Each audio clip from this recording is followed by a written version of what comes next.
Jemaat Kristus, marilah kita satukan hati dan pikiran kita. Marilah kita memulai kebaktian kita pada pagi hari ini dengan bernyanyi dari buku nyanyian nomor 125 ayat 1, Bersukacita, pujilah.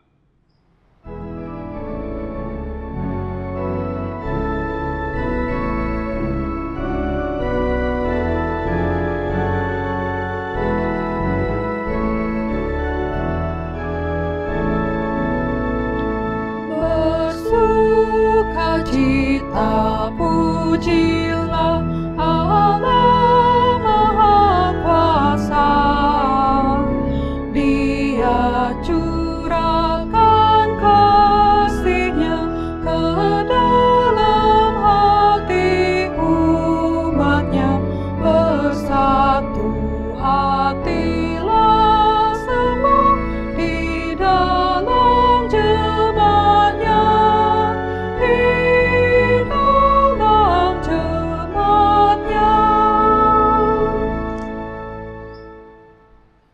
Di dalam nama Allah Bapa dan nama anaknya Tuhan Yesus Kristus dan nama Roh Kudus yang menciptakan langit dan bumi. Amin. Tuhan itu baik. Ia adalah tempat pengungsian pada waktu kesusahan. Ia mengenal orang-orang yang berlindung kepadanya. Haleluya.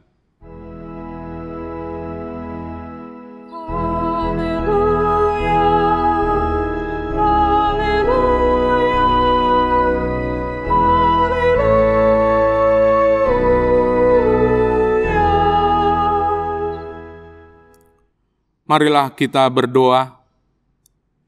Ya Tuhan Allah yang Maha Kuasa, Maha Benar dan Kudus, Engkau melawan dan mencerai-beraikan orang-orang yang congkak, tetapi menginginkan orang-orang yang rendah hati.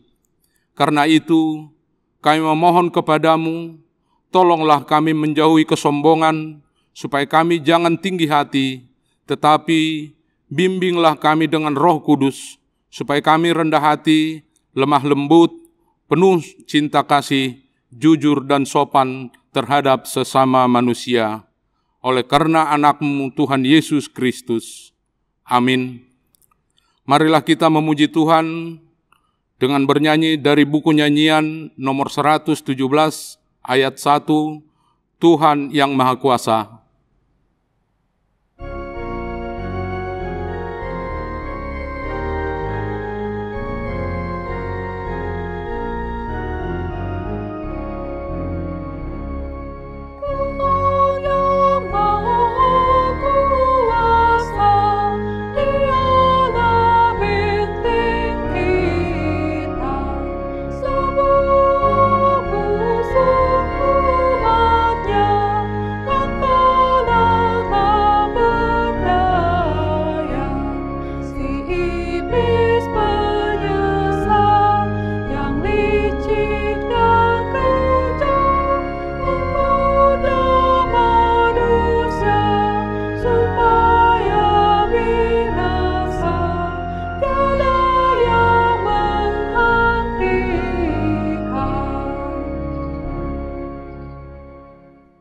Dengarlah hukum Tuhan yang tertulis di Efesus 5 ayat 8. Memang dahulu kamu adalah kegelapan, tetapi sekarang kamu adalah terang di dalam Tuhan. Sebab itu, hiduplah sebagai anak-anak terang. Demikian hukum Tuhan. Marilah kita memohon kekuatan dari Tuhan Allah untuk melakukan yang sesuai dengan hukum-Nya. Ya Tuhan Allah, kuatkanlah kami melakukan yang sesuai dengan hukum-Mu. Amin. Kita memuji Tuhan dengan bernyanyi dari buku nyanyian nomor 466 ayat 1, Aku datang ya Tuhanku.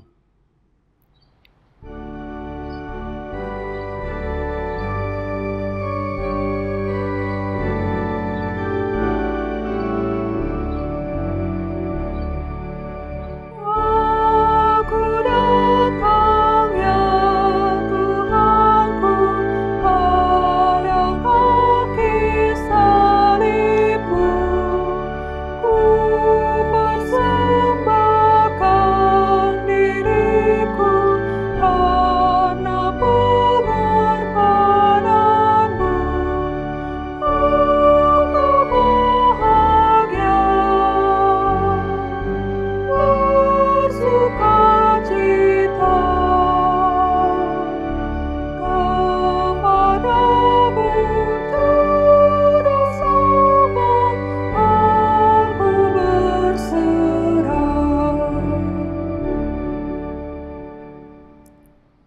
marilah kita merendahkan diri di hadapan Tuhan untuk mengaku dosa-dosa kita. Kita berdoa. Ya Allah Bapa kami yang di surga, Engkau mengampuni dosa kami orang yang hina dan tercela ini di dalam anak kesayangan-Mu. Kasihanilah kami, orang yang berduka dan berdosa ini. Nyatakanlah di dalam hati dan jiwa kami ini akan keampunan segala dosa dan kesalahan kami itu. Karuniakanlah Roh Kudus bagi kami untuk memberi kekuatan, keteguhan, dan ketetapan hati, supaya iman kami tidak tergoyahkan. Bimbing dan ajarlah kami, ya Tuhan, agar kami benar-benar dan sungguh-sungguh menyerahkan diri, hati dan jiwa kami kepadamu saja, sebagai korban yang hidup dan kudus, oleh sebab anak-Mu, Yesus Kristus Tuhan kami. Amin. Dengarkanlah dan terima janji Tuhan tentang pengampunan dosa-dosa kita. Demikian firman Tuhan, tetapi engkau mendapati aku dengan dosamu, engkau menyusahi aku dengan kesalahanmu. Akulah dia yang menghapus dosa pemberontakanmu, oleh karena aku sendiri, dan aku tidak mengingat-ingat dosamu. Kemuliaan bagi Allah di tempat yang maha tinggi. Amin. Kita memuji Tuhan dengan bernyanyi dari buku nyanyian nomor 455, ayat 1, Ku perlu memberitakan.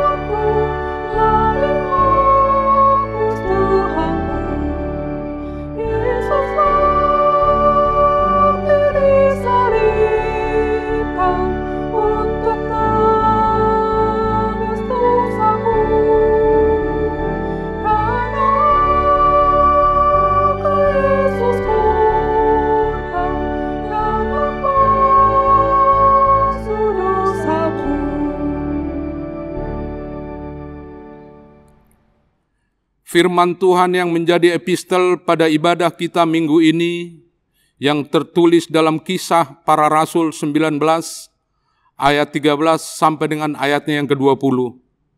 Kita membacanya secara responsoria. Juga beberapa tukang jampi Yahudi yang berjalan keliling di negeri itu mencoba menyebut nama Tuhan Yesus atas mereka yang kerasukan roh jahat dengan berseru, katanya, Aku menyumpahi kamu demi nama Yesus yang diberitakan oleh Paulus.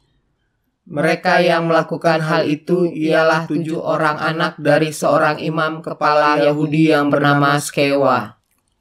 Tetapi roh jahat itu menjawab, Yesus aku kenal dan Paulus aku ketahui, tetapi kamu, siapakah kamu? Dan orang yang dirasuk roh jahat itu menerpa mereka dan menggagahi mereka semua dan mengalahkannya, sehingga mereka lari dari rumah orang itu dengan telanjang dan luka-luka. Hal itu diketahui oleh seluruh penduduk Efesus, baik orang Yahudi maupun orang Yunani. Maka ketakutanlah mereka semua, dan makin masyhurlah nama Tuhan Yesus. Banyak di antara mereka yang telah menjadi percaya datang dan mengaku di muka umum bahwa mereka pernah turut melakukan perbuatan-perbuatan seperti itu. Banyak juga di antara mereka yang pernah melakukan sihir, mengumpulkan kitab-kitabnya, lalu membakarnya di depan mata semua orang. Nilai kitab-kitab itu ditaksir 50.000 uang perak. Dengan jalan ini makin tersiarlah firman Tuhan dan makin berkuasa. Demikian firman Tuhan. Berbahagialah orang yang mendengar firman Allah serta memeliharanya. Amin. Kita memuji Tuhan dengan bernyanyi dari buku nyanyian nomor 246 ayat 1, Yesus lindungi.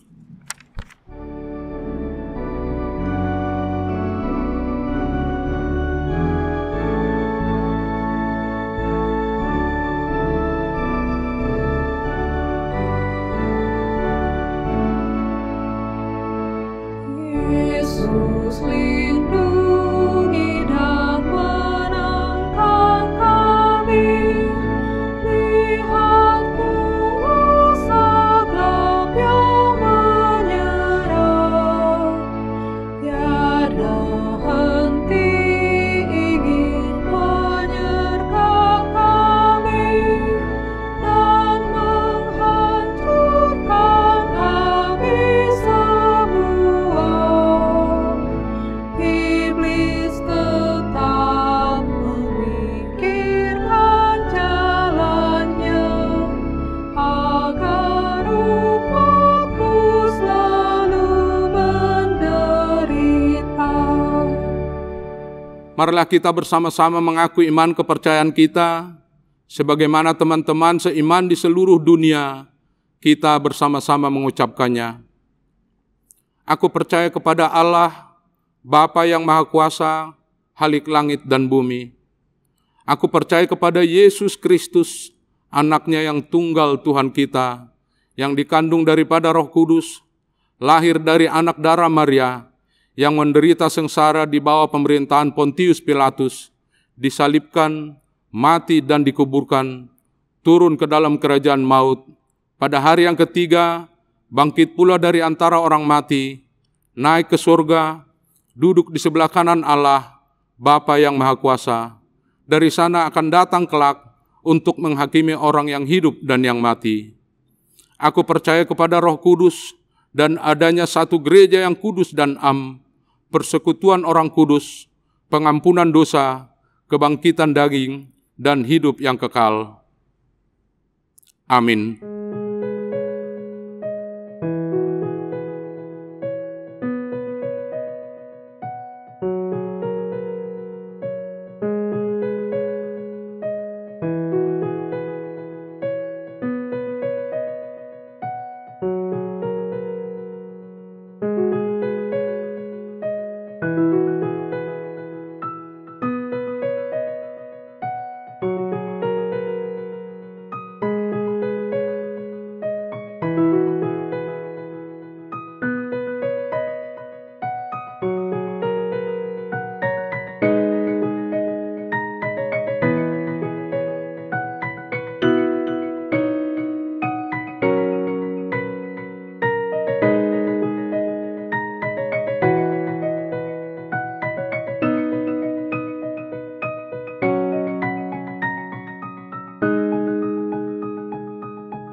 Kita memuji Tuhan dengan bernyanyi dari buku nyanyian nomor 260 ayat 1, Yesus Sahabatku.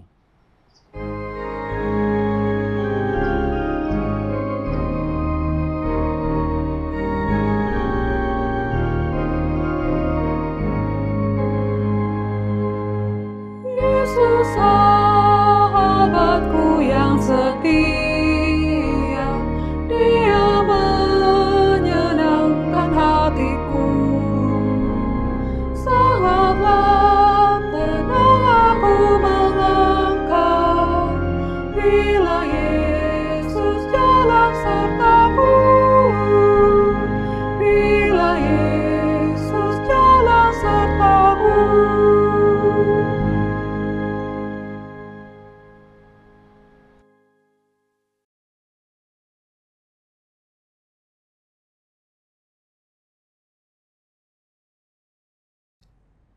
Damai sejahtera Allah yang melampaui segala akal, itulah yang memelihara hati dan pikiran saudara sekalian di dalam Kristus Yesus Tuhan kita. Amin. Firman Allah yang menjadi khotbah pada minggu hari ini, minggu ke-12 setelah Trinitatis, dengan topik minggu, menang atas kuasa kegelapan, tertulis dalam kitab Keluaran pasal 18, ayat 9 sampai ayat 14. Saya baca untuk kita semua demikian. Apabila engkau sudah masuk ke negeri yang diberikan kepadamu oleh Tuhan Allahmu, maka janganlah engkau belajar berlaku sesuai dengan kekejian yang dilakukan bangsa-bangsa itu. Di antaramu janganlah didapati seorang pun yang mempersembahkan anaknya laki-laki atau anaknya perempuan sebagai korban dalam api, ataupun seorang yang menjadi petenung, seorang peramal, seorang penelaah, seorang penyihir, seorang pemantra, ataupun seorang yang bertanya kepada arwah atau kepada roh peramal, atau yang meminta petunjuk kepada orang-orang mati. Sebab setiap orang yang melakukan hal-hal ini adalah kekejian bagi Tuhan. Dan oleh karena kekejian-kekejian inilah Tuhan Allahmu menghalau mereka dari hadapanmu. Haruslah engkau hidup dengan tidak bercela di hadapan Tuhan Allahmu. Sebab bangsa-bangsa yang daerahnya akan kau duduki ini mendengarkan kepada peramal atau petenung, tetapi engkau ini tidak diizinkan Tuhan Allahmu melakukan yang demikian. Demikian firman Tuhan. Selamat hari Minggu, Shalom bagi kita semua. Bapak Ibu yang terkasih, hari ini kita tiba di penghujung bulan Agustus dengan firman Tuhan yang sangat dekat dengan kehidupan kita sebagai orang Kristen, secara khusus kehidupan kita sebagai Kristen Batak. Saudara, ternyata kemajuan zaman, kemajuan teknologi, kemajuan cara berpikir tidak selalu berbanding lurus dengan kehidupan beriman.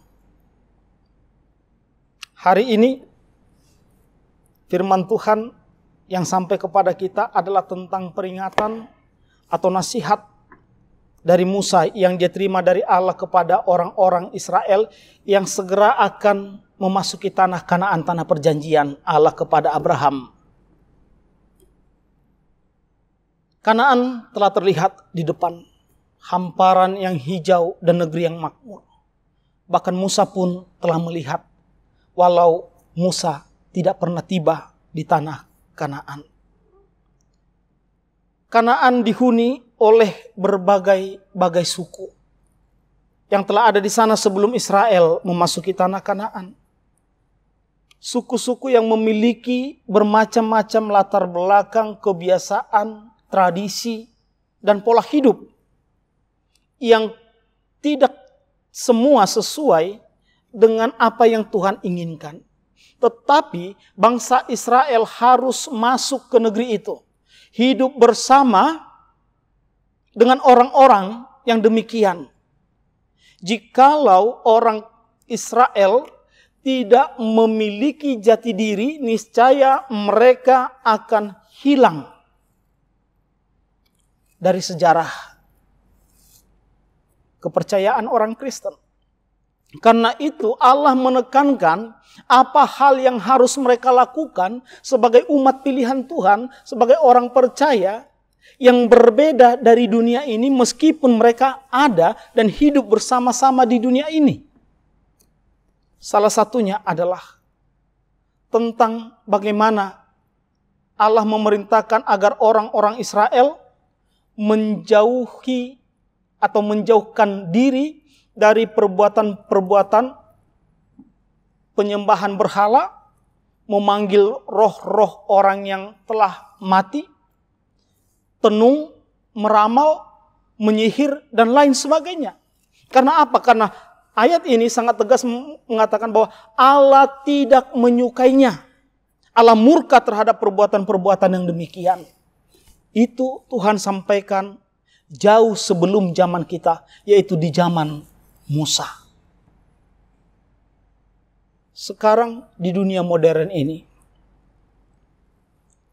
saya, Bapak Ibu Saudara, sebagai seorang percaya, saya orang percaya, orang Batak Kristen, diperhadapkan dengan kultur, budaya, dan okultisme. Batak Kristen, kultur atau budaya, dan okultisme. Ini sangat dekat dengan kehidupan kita. Sayangnya, banyak orang yang menyalahartikan budaya Batak tersebut sebagai praktek okultisme. Dan mereka tidak segan-segan menyampaikan ini lewat mimbar-mimbar khotbah mereka di depan jemaat.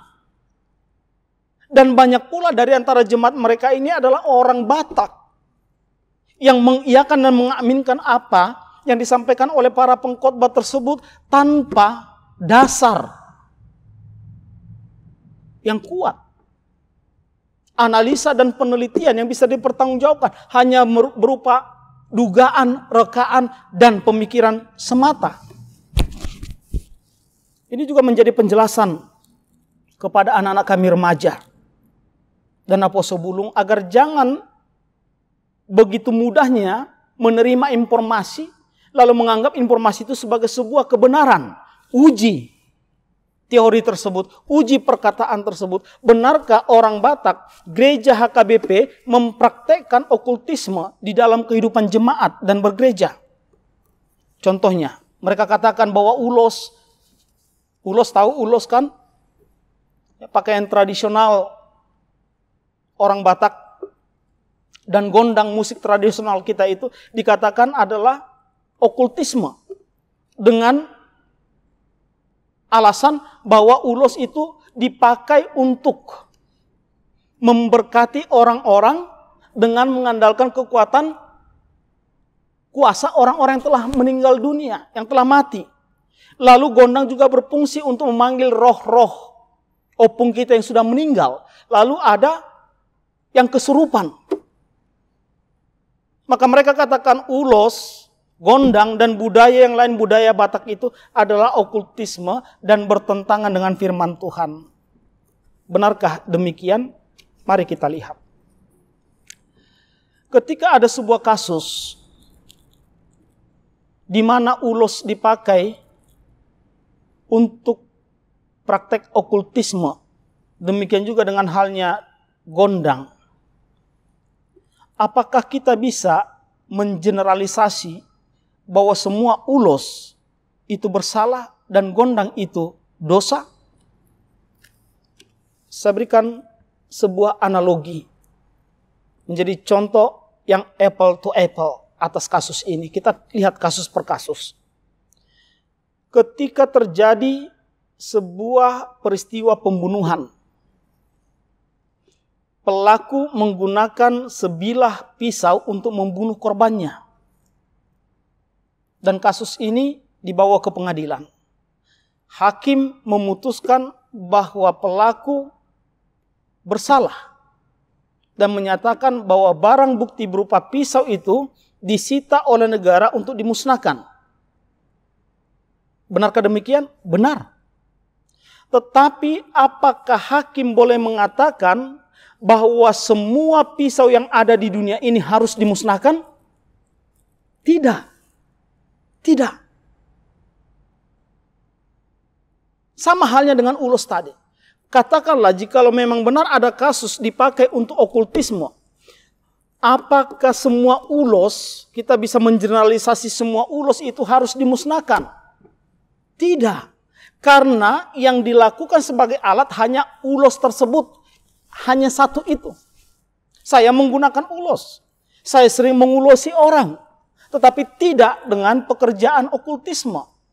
Kalau misalnya dalam okultisme disampaikan kalimat seperti ini dalam bahasa Indonesia, kiranya roh nenek moyang kita, roh opung kita yang sudah meninggal memberkati dan menyertai engkau, itu okultisme.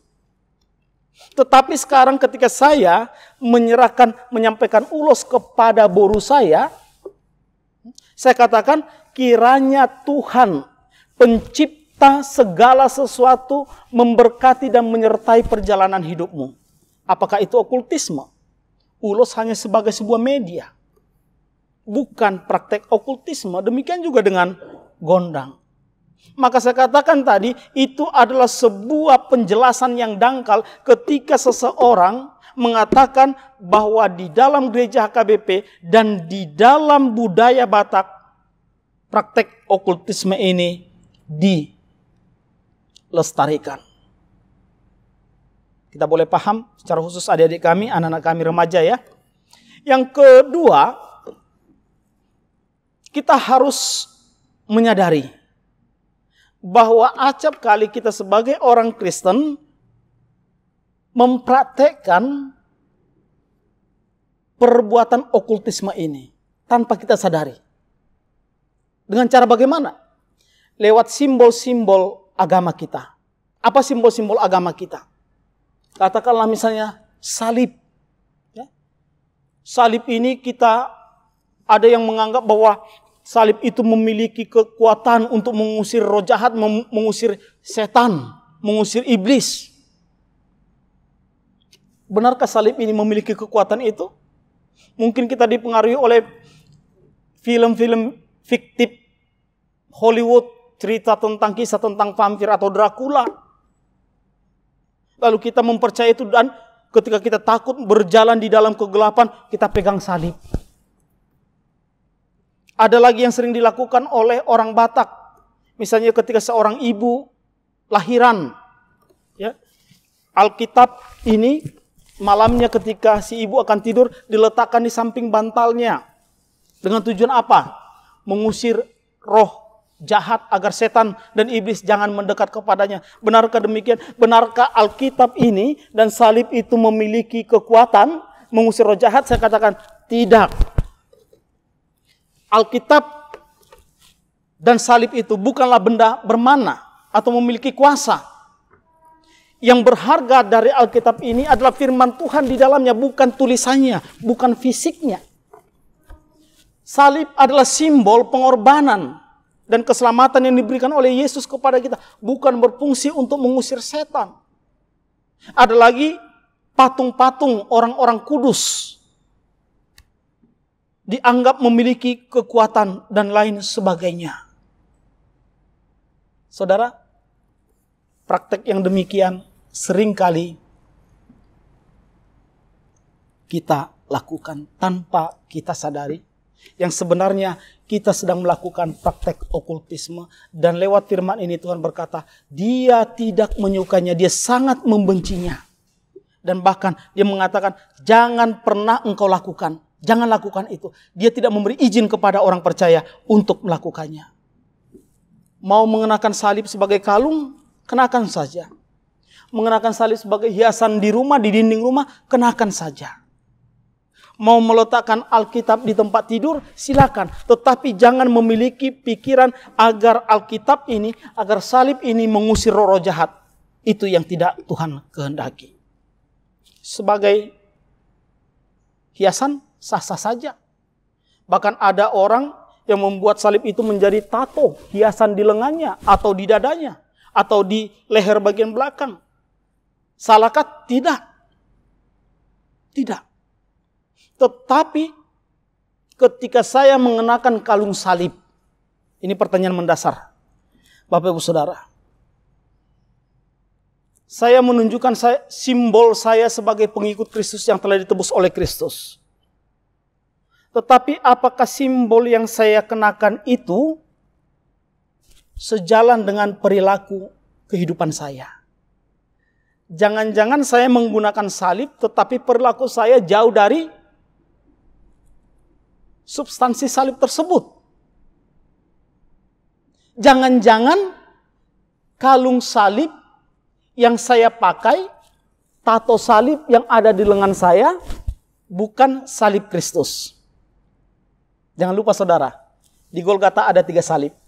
Yang di tengah salib Kristus, di kiri kanannya salib penjahat. Jangan-jangan orang Kristen yang mengenakan perhiasan salib dan membuat tato salib di bagian tubuhnya, sesungguhnya itu bukanlah salib Kristus, tapi salib penjahat yang ada di samping Yesus. Kita pun harus hati-hati. Kalau kita berani menggunakan simbol-simbol tersebut, maka hiduplah, berperilakulah seperti keinginan Tuhan dari diri kita masing-masing. Apakah okultisme ini memiliki dampak negatif terhadap orang yang melaksanakannya? Saya catat, saudara, minimal ada 3 dampak yang luar biasa yang ditimbulkan oleh praktek okultisme. Pertama, ketika saya melaksanakan praktek okultisme, sesungguhnya saya telah merendahkan kekuatan dan kemuliaan Allah di dalam kehidupan saya. Allah saya rendahkan, kemuliaannya saya hinakan, dan kekuatan dunia ini serta kekuatan supranatural saya agungkan. Yang kedua, menjauhkan saya dari kepercayaan penuh kepada Tuhan. Ketika saya menjalankan praktek okultisme, saya tidak lagi meletakkan kepercayaan saya tersebut kepada Tuhan, tetapi sudah beralih kepada benda-benda bermana atau yang memiliki kuasa supranatural tersebut. Yang ketiga, menghantarkan jiwa saya, menghantarkan roh saya kepada kepunahan dan kesengsaraan. Dan sikap ini menimbulkan ketergantungan, addicted. Sekali 2 kali saya lakukan, maka sepanjang hidup saya tidak bisa meninggalkannya. Itu 3 dampak pokok yang sangat dahsyat jikalau kita melakukan praktek okultisme. Dan sayangnya saudara, ini menjadi bagian penutup dari khotbah minggu hari ini. Sayangnya teramat banyak hamba Tuhan yang menyebut diri mereka hamba Tuhan dan gereja yang jatuh ke dalam praktek okultisme tersebut. Salah seorang pimpinan gereja besar di Indonesia, yaitu Bapak Pendeta Dr. Stephen Tong, pimpinan gereja GRII, Gereja Reformat Injili Indonesia, pernah menyampaikan hal ini. Dan saya setuju. Bukan karena kebetulan yang dia sampaikan itu sejalan dengan pemikiran saya, bukan. Tapi karena itulah yang sebenarnya. Beliau mengatakan bahwa gereja telah terjerumus ke dalam praktek-praktek perdukunan. Itu disampaikan dalam sebuah khotbah. Gereja telah terjerumus ke dalam praktek-praktek perdukunan dan okultisme. Seperti apa prakteknya? Saudara pernah menyaksikan ada KKR? Saudara pernah mengikuti KKR tersebut? Saudara pernah mengikuti KKR mukjizat penyembuhan? Di sana pelaksanaan mukjizat penyembuhan itu lewat media, katakanlah misalnya minyak urapan atau air yang telah didoakan. Itu sangat marak. Ada lagi, ini pun pernah saya saksikan sendiri, 2 kali saya saksikan siaran yang sama, selang waktu sekitar 1,5 tahun. Siaran televisi yang sama 1,5 tahun yang lalu, kemudian diputar kembali 1,5 tahun kemudian. Dan di sana pengkhotbah yang menyebut diri sebagai hamba Tuhan itu mengatakan bahwa siapa yang ingin, ada kalimat sugesti di sana, dia katakan begini kira-kira kalimatnya. Roh Tuhan berbicara kepada saya bahwa ada di rumah yang sedang menyaksikan acara ini sedang dalam keadaan sakit parah. Itu kalimat sugesti. Itu biasa disampaikan oleh praktisi hipnotis massa dengan kalimat demikian. Dia tahu bahwa ada orang yang sakit yang menyaksikan rekaman tadi, acara tadi. Dia tahu. Karena itu dia masukkan kalimat sugesti, ada bisikan dari Roh Tuhan bahwa ada orang yang sakit sedang menyaksikan acara ini. Lalu saya misalnya ketika itu sedang sakit mengatakan, benar. Berarti Roh Tuhan sedang membisikkan kepada dia. Itu sugesti yang pertama. Lalu dilanjutkan dengan kalimat, saya katakan saudara, ini saya saksikan 1,5 tahun sebelumnya, dan 1,5 tahun kemudian saya saksikan acara yang sama, siaran yang diulang. Lalu dia berkata kepada saudaraku yang sedang sakit, yang ada di rumah, yang sedang lemah, Tuhan berkata kepada saya bahwa engkau hari ini akan sembuh. Ulurkan tangan saudara ke layar televisi. Televisi, siaran ulangan bisa memberikan kesembuhan. Berapa banyak orang yang mengulurkan tangannya ke layar televisi? Dan itu adalah praktek okultisme. Dan itu sangat menyakitkan hati Tuhan. Dan berapa banyak orang Kristen yang percaya dengan metode penyembuhan itu. Itu sebabnya saya katakan, Dr. Stephen Tong mengatakan bahwa gereja dan hamba-hamba Allah telah terjerumus ke dalam praktek perdukunan dan okultisme. Dukun yang memakai cara seperti itu lewat media. Tuhan tidak terjangkau. Ada kalanya Yesus menyembuhkan dengan lumpur. Ada media di sana. Dengan air ludahnya dia sembuhkan. Tetapi apakah selalu dengan media? Tidak. Bahkan ketika Yesus tidak bertemu dengan orang yang sakit pun, Yesus mampu menyembuhkan. Jadi bukan dengan tata cara yang baku, yang diatur sedemikian. Belakangan ini, ada lagi yang sangat viral di media sosial, itu tentang penyembuhan yang dilakukan oleh Pastor Simon. Saya tidak katakan itu benar atau salah, tetapi ujilah setiap roh. Apakah roh itu berasal dari Allah atau tidak? Jangan langsung percaya.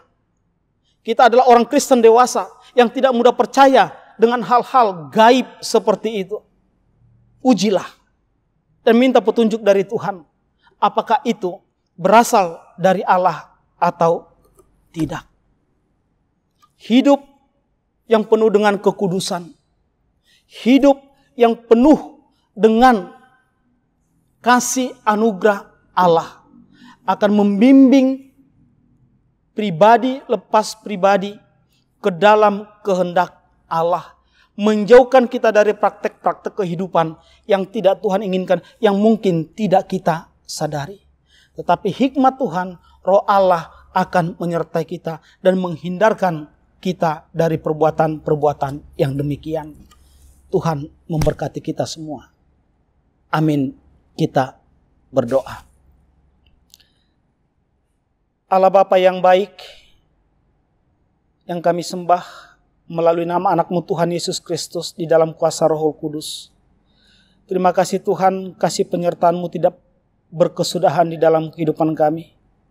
Kau senantiasa mengingatkan kami betapa Engkau hadir dan selalu ada bersama-sama dengan kami. Acap kali kami melupakan hal itu Tuhan. Acap kali kami melepaskan harapan kami dan bergantung kepada dunia ini.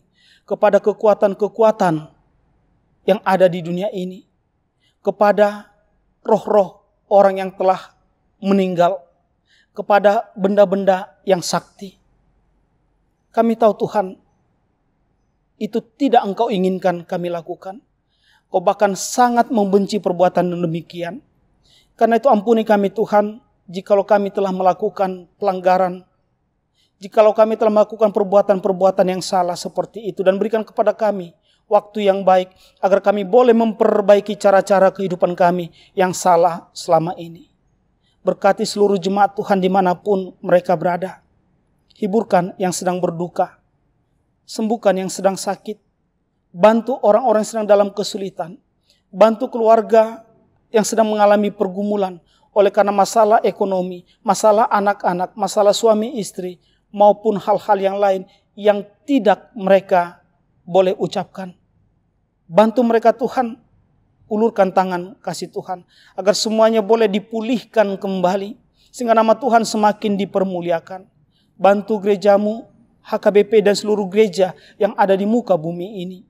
Bantu seluruh pelayan-pelayan Tuhan, bantu majelis gerejamu di HKBP Pasar Minggu ini, agar kami hidup di dalam satu roh, di dalam karya pelayanan kami demi kemuliaan nama Tuhan.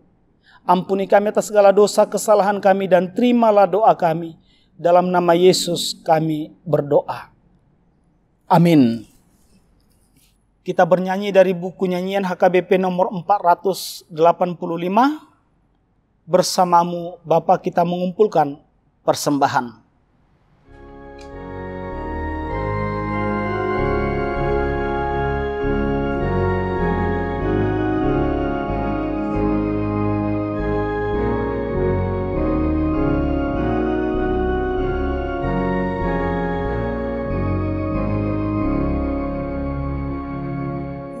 Bersamamu Bapa, sinari hatiku, lihatku berjalan, pimpinlah langkahku, semua kekuatanku dan juga pikiranku berikan kepadamu, melayani Tuhanku. Terimalah persembahanku, kuatkan hatiku.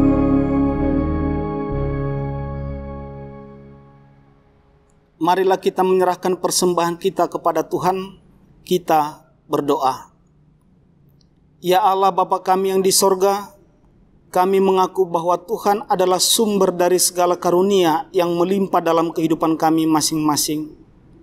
Sebahagian daripada karunia itu kami serahkan kembali sebagai persembahan kepada Tuhan.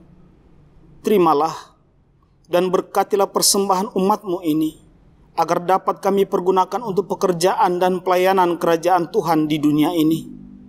Bukalah hati kami untuk mengenal betapa banyak berkat dan karunia yang kami peroleh dari Tuhan, supaya kami senantiasa bersyukur kepadamu, di dalam nama Yesus Kristus Tuhan kami. Amin. Tuhan karuniamu, roh dan jiwaku semua, nyawa juga hidupku, harta milikku semua, ku serahkan padamu untuk selama-lamanya. Bapa kami yang di sorga, dikuduskanlah namamu, datanglah kerajaanmu, jadilah kehendak-Mu di bumi seperti di sorga.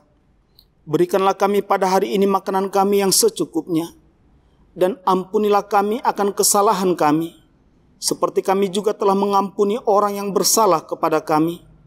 Dan janganlah membawa kami ke dalam pencobaan, tetapi lepaskanlah kami daripada yang jahat. Karena Engkau punya kerajaan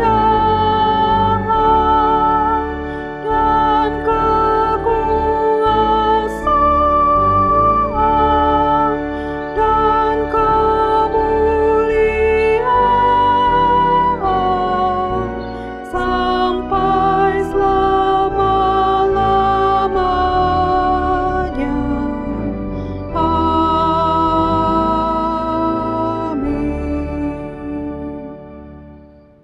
Terimalah berkat Tuhan.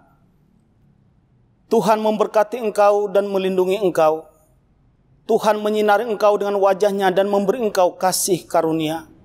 Tuhan menghadapkan wajah-Nya kepadamu dan memberi engkau damai sejahtera.